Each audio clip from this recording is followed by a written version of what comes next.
Safi? Hadir Ibu. Rahma? Hadir Ibu. Bina? Hadir Bu. Reva? Hadir Bu. Wardah? Hadir. Ini yang belum hadir, yang tidak bisa hadir hanya satu ya. Iya, hanya Ibu. Firda. Oke. Masih ingatkah kalian minggu lalu kita sudah belajar tentang apa? Koordinat. Betul, masih ingat ya? Minggu lalu kita sudah belajar tentang sistem koordinat kartesius. Oke, untuk hari ini kira-kira mau belajar apa ya? Sebelum itu, sekarang kan sudah bulan Desember ya, dekat lagi kita sudah mau ujian terus berlibur. Sudah ada rencana mau berlibur kemana? Sudah. Mau kemana nih kalian? Jogja. Ke Bali. Oh, ke Bali. Ke Banyuwangi. Ke Banyuwangi. Wah, berarti beragam ya tujuan wisata yang bakal kalian datangi. Oke. Berarti ini sudah ada yang pernah ke Bali? Sudah. Menurut kalian apa sih yang menarik dari Bali? Pantainya. Ada kampung Bangli Pura. Susu Ya, dia Ibu. Enak susu. Oke.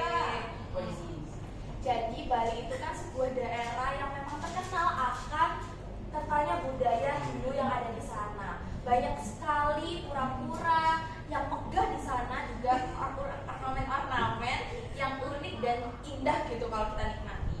Nah, jika kalian perhatikan itu banyak sekali motif atau pola pada bangunan-bangunan yang ada di sana itu memiliki pola berurutan, pola yang berulang. Bentuknya konsisten tapi dia ada banyak gitu. Nah, menurut kalian bagaimana sih pola-pola tersebut dapat dipindahkan namun bentuknya tidak berubah? Gimana? Nah, tanpa kita sadari motif-motif tersebut itu termuat konsep yang dekat dengan matematika, yaitu materi translasi. Jadi materi hari ini kita akan belajar mengenai translasi. Oke, kalau tadi sudah soal liburan, kalian pernah membayangkan nggak suatu hari nanti kalian ingin jadi apa? Ada yang ingin jadi fashion designer? Saya. Kamu oke. Ada yang ingin jadi arsitektur? Saya. Nah, profesi-profesi tersebut itu harus mengerti, harus paham tentang translasi. Harapannya setelah kita belajar ini, materi tersebut itu bisa bermanfaat buat kalian, baik itu dalam mengembangkan profesi kalian atau menghasilkan karya dan juga melestarikan budaya. Oke. Tujuan pembelajaran hari ini yaitu yang pertama, siswa dapat menjelaskan konsep dan karakteristik dari translasi. Yang kedua, siswa dapat menyelesaikan masalah dalam berbagai konteks yang berkaitan dengan konsep translasi. Oke, kalau gitu, nih coba perhatikan gambar yang ibu sajikan. Nih. Jadi ini tuh salah satu pura bernama Pura Sweta Mahasuci. Kira-kira pura ini ada di mana? Di Bali. Nah, tapi pura ini tuh sebenarnya nggak di Bali, dia di Lamongan. Meski begitu, nah ini tuh ada di Desa Pancasila. Meski pura ini tidak berada di Bali, tapi ornamen dan juga motif yang ada di pura ini itu masih mempertahankan ciri khas dari budaya yang ada di Bali. Tuh. Nih motif-motifnya kalau dilihat secara detail ada motif berulang gitu ya. Kira-kira pola apa sih yang terlihat dari situ? Ada pola berulang apa itu? Nih kayak gini ya, ada lingkaran-lingkaran gitu ya. Selanjutnya, coba buka pada bacakan. Pada banyaknya bangunan pura yang ada di Indonesia dibangun dengan penuh ketelitian, syarat dan makna.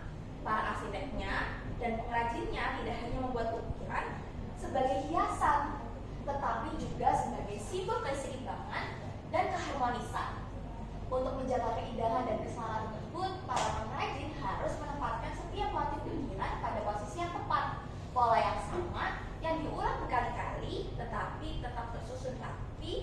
berjejer dan seragam. Nah, berdasarkan pernyataan tersebut, coba perhatikan gambar ini. Meskipun semua bentuknya tampak identik, tetapi berada pada posisi yang berbeda. Pengrajin tentu memiliki cara tertentu agar perpindahan posisi tersebut tepat. Berdasarkan kondisi tersebut, bagaimana ya caranya menjelaskan dan menggambarkan perpindahan posisi ornamen yang sama secara tepat dari satu tempat ke tempat berikutnya? Kira-kira gimana? Kalau ada masalah itu, kira-kira caranya gimana? Digeser, oke. Kalau dari masalah ini kira-kira ada yang ditanyain nggak? Nah, untuk memahami masalah tersebut, selanjutnya akan Ibu bagi berkelompok ya untuk mengerjakan LKPD yang Ibu sediakan. Oke, kelompok pertama ada Rahma sama Reval. Kelompok kedua ada Vina, Wardah, dan juga Rofi. Oke, silakan bergabung dengan kelompok masing-masing.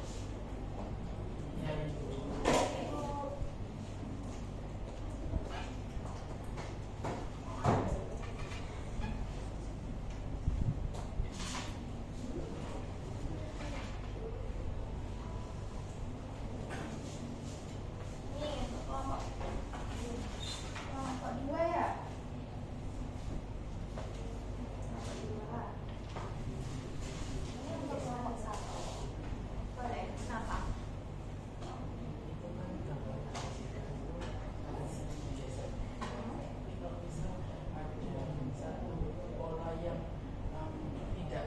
tidak sama atau misalnya berbeda kayak kalau itu juga termasuk salah satu.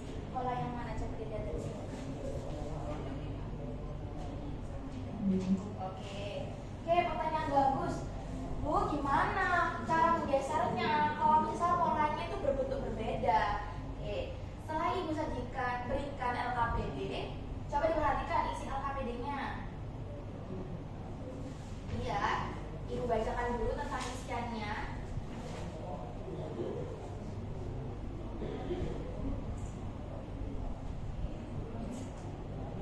Yang pertama ada tujuan pembelajaran yang sudah Ibu jelaskan di awal tadi.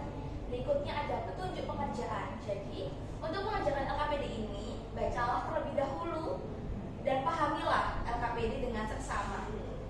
Isilah identitas sesuai dengan kolom yang disediakan. Selanjutnya, selesaikan perintah yang ada di LKPD bersama teman kalian. Jika ada kesulitan, kalian boleh tanyakan kepada saya. Selanjutnya, ini mengenai yang sudah Ibu bacakan tadi. Nah, nanti ini diisi ya sesuai dengan informasi yang diberikan. Untuk mengerjakan LKPD ini, kalian ikuti perintahnya. Ini kan ditanya, informasi apa yang perlu diketahui supaya tahu gitu. Nah, agar memudahkan kalian dari motif yang sudah diberikan, Ibu sajikan titik-titik itu. Dijawab sesuai dengan perintahnya. Berarti yang pertama kalian hubungkan dulu titik-titik tersebut akan membentuk pola seperti apa. Selanjutnya, dari titik-titik yang sudah diketahui, kalian identifikasi. Kalian jawab sesuai dengan perintahnya. Begitu seterusnya. Oke. Nanti mengenai pola yang berbeda itu bisa diketahui setelah kalian menghubungkan titik-titik yang sudah disediakan. Apakah terjawab? Oke. Nah, selanjutnya silakan mengerjakan LKPD-nya. Kemudian setiap kelompok akan diminta untuk presentasi di depan. Oke, silakan boleh dikerjakan.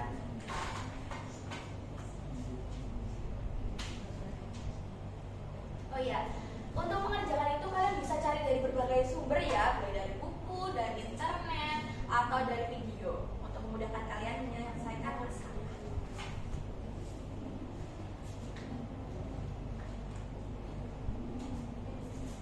Adakah kesulitan?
kelompok 1 akan mempresentasikan hasil diskusi kami terkait materi hari ini, yaitu translasi. Dijelaskan terlebih dahulu oleh teman saya Rahma.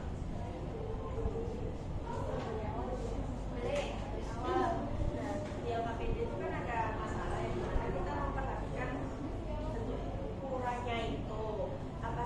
Nah, untuk pertanyaan apa saja pola atau bentuk yang kalian lihat pada bentuk bangunan pura ini? Yang kelompok kami lihat yaitu bagian dinding dan gerbang pura memiliki ukiran yang berulang.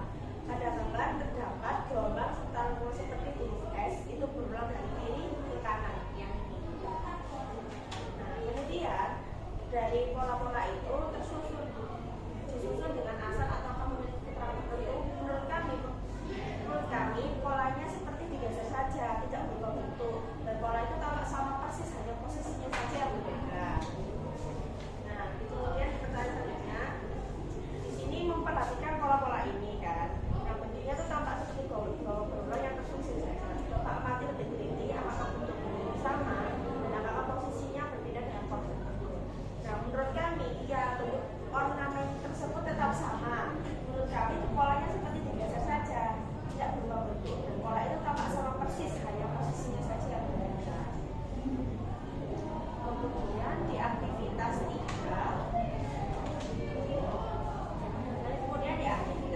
itu kan ditampilkan ada bangunan ya, bangunan yang ornamen seperti ini. Kemudian itu pertanyaannya, informasi apa yang kalian ketahui agar dapat menentukan perbedaan bentuk? Kelompok kalian menjawab informasi yang dibutuhkan adalah harus tahu posisi awal dan posisi akhir dari ornamen itu. Kemudian bagaimana cara menentukan seberapa jauh dan ke arah mana suatu pola ditunjukkan? Kelompok kami harus tahu bergeser berapa jauh ke kanan atau ke kiri atau ke atas atau ke bawah, dan juga harus tahu arah perpindahannya. Terus yang terakhir, bagaimana kalian dapat menyatakan perpindahan posisi tersebut secara sistematis?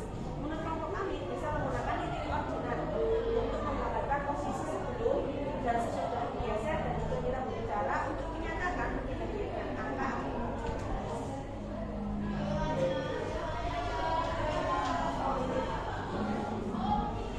Oke, yang selanjutnya yaitu di aktivitas 4.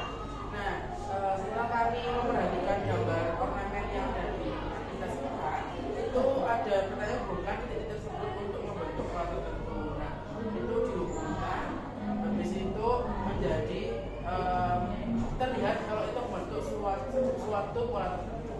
Kemudian di aktivitas kelima, setelah kami mengetahui pola yang terbentuk dalam bidang kartesius itu tersebut, koordinat titik awal dan titik bayangan itu kami tuliskan di tabel berikut. Jadi kami menentukannya dengan bayangannya, titik awalnya itu misal di sini C 2,2, kemudian titik bayangannya itu C 10,2. Nah, untuk menentukan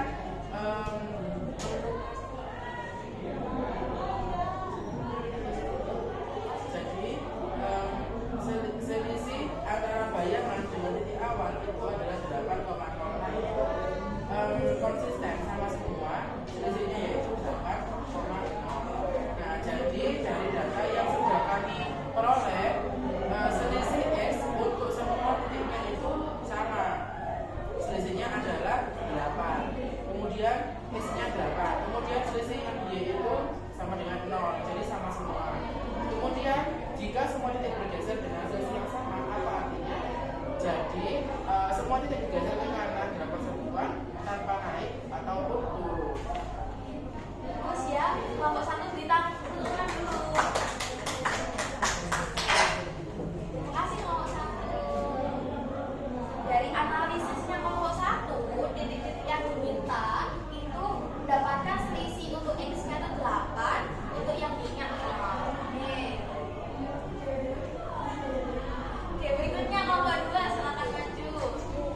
ditambah terhadap titik yang lain. Silakan kelompok 2.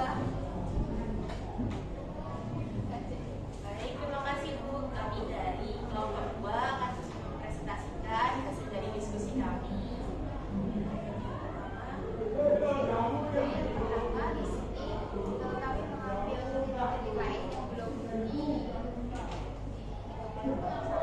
Tapi kami menggunakan selisih yang sama, yaitu 8,0. Di sini kami itu mengidentifikasi kalau 8 itu sebagai A, itu selisih dari X, dan 0 itu sebagai B yang merupakan selisih dari Y. Nah, selisih tersebut kita tambahkan ke titik awalnya. Misalnya di situ titik F 2,5. Ya, lalu kita tambahkan selisihnya itu yang 2 itu ditambahkan dengan 8, jadi X plus A itu 2 tambah 8. Terus yang Y plus B itu 2,5 ditambahkan dengan 0. Lalu kita dapat bayangannya itu 10,2,5. Jadi berdasarkan yang kami lakukan itu bayangannya sudah sesuai dengan yang ada pada gambar. Berdasarkan apa yang sudah dijelaskan oleh teman saya tadi, apakah hasil perhitungan itu sudah sesuai dengan hasil koordinat titik bayangan yang sudah disajikan? Nah, menurut kelompok kami, ya sesuai dengan koordinat yang sudah tersaji. Arah perpindahannya bersama, yaitu 8,0. Sehingga berdasarkan langkah-langkah yang telah kami lakukan, kami dapat menyimpulkan jika titik A dengan koordinatnya itu X, Y, jika ditranslasikan sejauh A, B, maka bayangannya bisa kita cari dengan X ditambah A dan Y ditambah B. Kemudian untuk karakteristik dari penjelasan tentang translasi, yakni translasi adalah perpindahan setiap titik dahulu dengan jarak dan arah yang sama dengan karakteristiknya yaitu tidak berubah baik itu bentuk, ukuran maupun orientasinya. Mungkin itu dari kelompok 2. Terima kasih. Apakah ada tanggapan dari kelompok 1? Sudah cukup. Tidak cukup. Bagus ya kelompok 2, beri tepuk tangan dulu untuk kelompok 2. Terima kasih kelompok 2. Jadi ketika kita itu didapatkan suatu bentuk atau suatu pola, kemudian diuji dengan mengidentifikasi terlebih dahulu, mencari selisih dari setiap titiknya, didapatkan misalnya kalau dengan segini, di permasalahan ini didapatkan selisihnya 8,0. Kemudian diujikan apakah berlaku sama ketika diujikan ke titik yang lain dengan menambahkan selisihnya terhadap titik yang belum diuji, ternyata hasilnya juga sesuai seperti bayangan yang diketahui. Oke. Jadi dapat disimpulkan materi translasi ini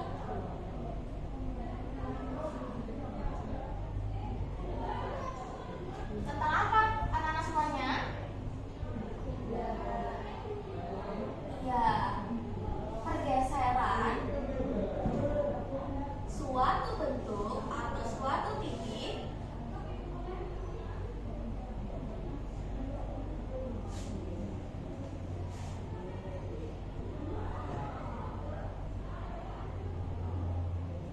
yang tidak berubah apa? Tidak berubah bentuk,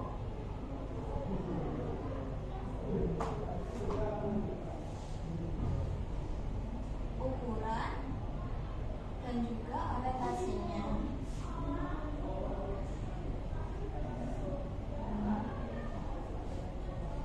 Nah, secara matematis translasi ini bisa dicari dengan bayangannya itu kan A aksen, X ditambah A, perpindahannya Y ditambah B.